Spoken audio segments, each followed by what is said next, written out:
Vitaj pri počúvaní podcastu Zdravie, energia, výkon. V týchto krátkych epizódach ti prinášam myšlienky na zamyslenie sa určené k tomu, aby ťa poučili a inšpirovali na tvojej ceste k lepšiemu zdraviu, mentálnemu a fyzickému výkonu. Každá z týchto myšlienok je založená na mojom osobnom rozvoji, štúdiách a aj praxe pri práci s ľuďmi. Ak chceš viac, navštív sk.dan2tv.eiss.eu.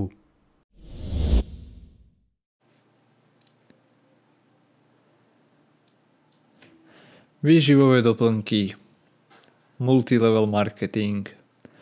Dnešný príspevok je inšpirovaný jedným z vás, ktorý mi napísal, ako sa nechal oklamať distribútormi výživových doplnkov. A ďakujem za inšpiráciu, že mi píšete. A pokiaľ máš nejaké otázky, dnešná epizóda o výživových doplnkoch a multilevel marketingu je inšpirovaná jedným z vás, ktorý mi napísal, ako sa nechal oklamať určitou spoločnosťou, ktorá predáva výživové doplnky. A toto je také poučenie pre všetkých, myslím si, pretože výživové doplnky sú jeden z najväčších biznisov, aké tu máme. Jednoducho povedané, na trhu existuje nespočetné množstvo výživových doplnkov a ešte viac predajcov. Ale zatiaľ, čo nájdeme niekoľko tisícok rôznych doplnkov výživy, iba zo pár je ich osvedčených. A pokiaľ ťa to zaujíma, tak mám spracovaný článok, kde nájdeš doplnky výživy, ktoré sa oplatí za určitých situácií a ktoré sú úplne vyhazovanie peňazí, a to nájdeš v popise tohto podcastu alebo kdekoľvek to sleduješ alebo počúvaš. A poďme sa pozrieť na nejaké zaujímavosti, lebo zaujímalo ma, aký veľký je trh s doplnkami. Globálny trh v roku 2022 tvoril 163 986 miliónov. Neviem si to predstaviť. A predpokladá sa, že v tomto roku 2023 dosiahne niečo cez 177 496 miliónov. Jednoducho povedané je to veľa. 50% z týchto ziskov tvoria doplnky na chudnutie a energiu. Prekvapuje nás to? Asi ani nie. Doplnky pre všeobecné zdravie, čo sú nejaké vitamíny, minerály, multivitamíny a kĺbové výživy. Ja sa tu už chytám za hlavu, možno niektorí z vás tušíte prečo. Až 81% trhu tvoria offline distribučné kanály. A tu sme pri tom multilevel marketingu, pretože práve pri tom sa využíva najviac offline distribučné kanály, to znamená hlavne priatelia. Človek, ktorý začína, sám je o tom presvedčený, nejaký priateľ mu to odporúčal s tým, že OK, a keď si to už kupuješ a je to dobré aj pre teba, tak prečo to nezačneš aj distribuovať, že aspoň si znížiš náklady alebo prípadne možno na tom aj niečo zarobíš. A keď tomu produktu veríš, poď do toho.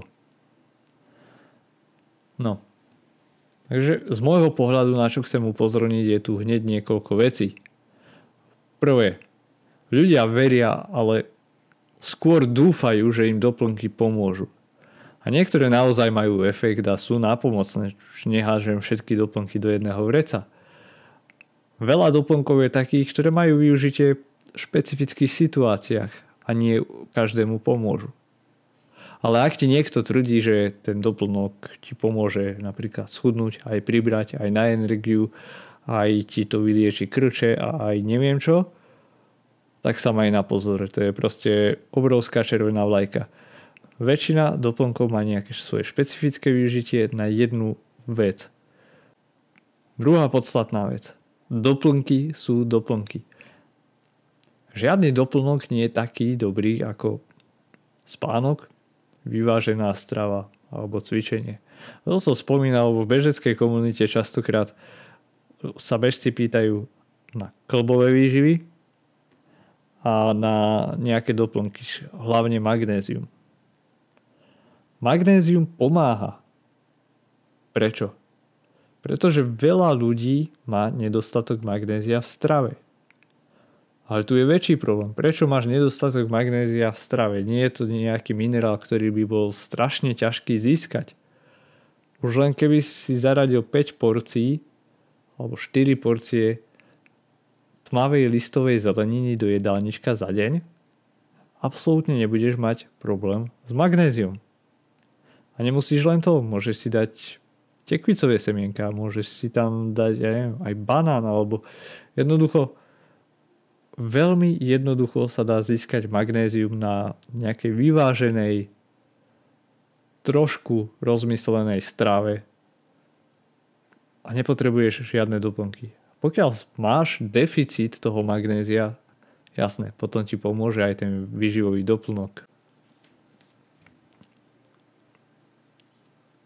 Tretia vec o distribútoroch. V prvom rade sú motivovaní zárobkom. Ak je to aj tvoj kamarát alebo kamarátka, uvedom si, že málo kto sa vie úplne odosobniť od tohto benefitu, zárobku. A nevravím, že to robia kvôli peniazom. Keď ťa niekto odmení za niečo alebo ti dáva za to, čo robíš niečo, tak máme tendenciu trošku prižmúriť oko. Hej, a možno niečo zatajiť. Druhý veľký problém s distribútormi je to, že oni to robia väčšinou popri práci. A hlavne majú školenia od školiteľov z tých svojich značiek. Pokiaľ som ja firma predávajúca doplnky výživy, chcem ich predať čo najviac. Alebo teda aspoň ja musím byť v pluse. Takže pokiaľ chcem predávať svoj doplnok, na jednej strane môžem sa aj snažiť, aby bol čo najlepší, no zároveň nebudem písať na svojich blogoch alebo dávať na svojich školeniach, že tento doplnok veľmi nepomáha.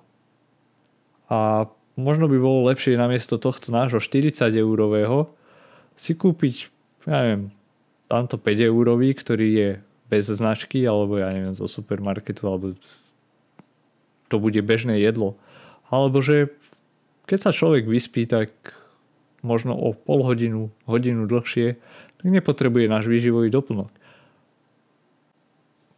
Pre ten biznis, aby prežil a aby bol úspešný, potrebujú dávať výživové doplnky. A napríklad ja som sa rozprával aj s kamarátom, ktorý pomáhal s formuláciou istých výživových doplnkov, konkrétne to bolo pri kreatíne, takže uvediem ten ako príklad. Najjednoduchšia forma, najefektívnejšia, najlepšie preskúmaná je kreatín monohydrát. Na trhu existuje ale viacero foriem kreatínu, ktoré sú zároveň aj drahšie. Ale v štúdiách zatiaľ neboli preukázané, že by nejakým hociakým spôsobom boli efektívnejšie alebo mali nejaké výhody oproti monohydrátu. Oni mali teraz takú dilemu. Dobre, dáme tam kreatín monohydrát a znížime si tým zisk, alebo tam dáme nejakú inú formu kreatínu, ktorú ľudia majú zafixované v hlave, že OK, teraz táto iná forma je lepšia a sú ochotní do toho investovať viac peňazí, aj keď to nemá absolútne žiadny benefit. Čiže benefit je len v tom, že oni ako firma zarobia viac. No, z pohľadu biznisu by urobili absolútnu blbosť, keby neposkytli túto možnosť. A čo sa samotných distribútorov týka, tak tým, že oni to robia popri práci, popri zamestnaní, častokrát nemajú kapacitu, čas, energiu si všetky tieto výživové údaje študovať a hlavne nemajú vedomosti, ako čítať štúdie, interpretovať ich, pretože to fakt nie je také jednoduché. Ja som sa istý čas tomu aj venoval, vzdelával som sa v tomto a viem základy o tom, ako čítať štúdie, ako sa dizajnujú a to je fajn. Na druhej strane špecifika v každom obore, dajme tomu, že pri silovom tréningu, štúdie pri výžive všeobecnej, štúdie pri špecifických kreatíne, to, ako sú nadizajnované, to, ako sa merajú určité hodnoty, môže značne ovplyvniť výsledky tej štúdie. Čiže výsledok môže byť dobrý, ale pokiaľ je dizajn štúdie zlý, tak to môže byť značne zavádzajúce. A o týchto veciach, pokiaľ nie si na to expert, tak o tom nemáš šajnu. Preto aj ja napríklad viem určité veci, na čo si dávať pozor, čo som zhrňal aj v spomínanom článku, ktorý nájdeš v popise podcastu, ale je nad rámec mojich možností, aby som tomu venoval toľko času a energie a radšej sa spoľahniem na expertov, ktorí sú nestrannení a viem, že sa tým živia. Že pre teba také najlepšie odporúčanie, že ako sa nenechať nachytať a jednoducho investovať do toho, čo skutočne má zmysel, je nájsť si experta, ktorému veríš, ktorý je nestranný a ktorý ti bude vedieť povedať a dať vhodné odporúčanie vzhľadom na tvoju situáciu, keďže sme aj spomínali, že niektoré doplnky môžu mať efekt, ale podmienečný, čiže nie pre každého za každej situácii. To je časovo najefektívnejšie. Potom druhá vec je vzdelávať sa, učiť sa, pochopiť nejaké základné princípy, ktoré sa ti aj ja snažím odovzdať v rámci tohoto podcastu, mojich blogov a ďalších príspevkov. Ale je to značne viac časovo náročné. Takže pokiaľ máš otázky, daj mi vedieť, napíš mi cez Facebook, odkaz opäť v popise podcaste a budem rád, ak mi aj napíšeš, s akými doplnkami výživy si sa stretol, aké máš s nimi skúsenosti a či si na niektoré z nich možno zmenil názor. Pokiaľ sa ti táto epizóda páčila, budú sa ti páčiť aj dlhšie epizódy a e-mailový newsletter Zdravie, energia, výkon, ktorý vychádza každú nedeľu. Prihlásiť sa k jeho odberu môžeš na odkaze, ktorý je v popise podcastu.